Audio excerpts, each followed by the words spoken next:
सीधा पॉइंट पर आते हैं। बेंगलुरु के फैंस के लिए ये हफ्ता मतलब किसी बुरे सपने से कम नहीं रहा है। एक नहीं बल्कि दो बड़े झटके लगे हैं उन्हें, एक तो मैदान के बाहर और दूसरा बिल्कुल मैदान के बीचों बीच।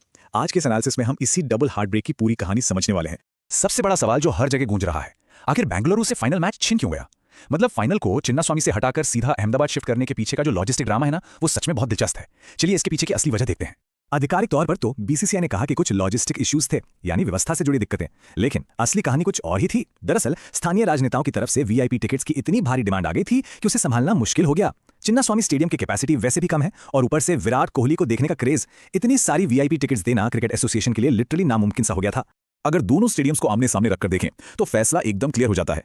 एक तरफ है अपना चिन्नास्वामी स्टेडियम, जहां बैठने की जगह कम है और वीआईपी टिकट्स का भारी सिरदर्द है, और दूसरी तरफ है अहमदाबाद का विशाल स्टेडियम, वहां बैठने की इतनी जगह है कि रेवेन्यू यानी कमाई का पोटेंशियल बहुत ज्यादा बढ़ जाता है। तो कुल मिलाकर यह पूरी तरह से एक प्रैक्टिकल बिजनेस डिसीजन था।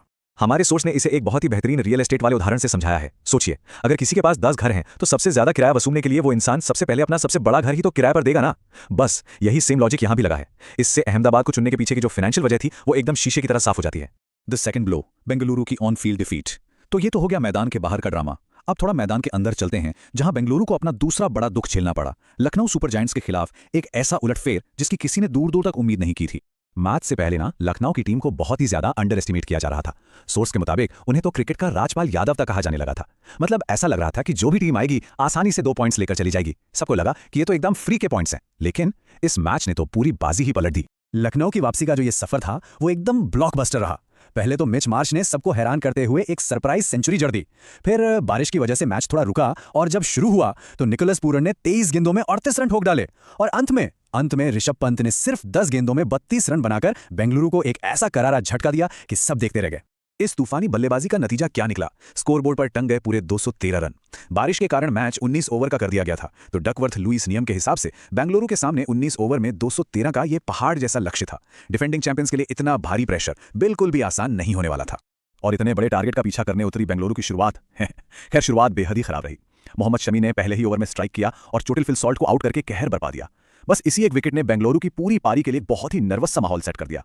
लेकिन सच बताऊं, असली सदमा तो अभी बाकी था। 0, जी हां 0। विराट कोहली बिना खाता खोले क्लीन बोल्ड हो गए। अप्रैल 2023 के बाद यह पहला मौका था जब विराट डक पर आउट हुए। उस वक्त पूरे स्टेडियम में जो सन्नाटा छाया था ना, वो महसूस करने लायक था। और यहां क्रिकेट की एक बहुत ही गजब विडंबना देखने को मिली। जिस युवा गेंदबाज प्रिंस यादव ने कोहली को उस ड्रीम डिलीवरी पर क्लीन बोल्ड किया, उनका खुद का सपना है कि मौका मिलने पर वो 2027 के वर्ल्ड कप में रोहित शर्मा और उसी विराट कोहली के साथ खेलें।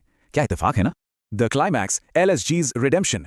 कोहली और सॉल्ट के जल्दी आउट होने के बाद रजत पाटीदार और पडिक्कल ने एक छोटी सी पार्टनरशिप बनाकर बेंगलुरु के खेमे में थोड़ी उम्मीद जरूर जगाई थी, लेकिन लखनऊ की टीम इस बार इतनी आसानी से हार मानने के मूड में बिल्कुल नहीं थी।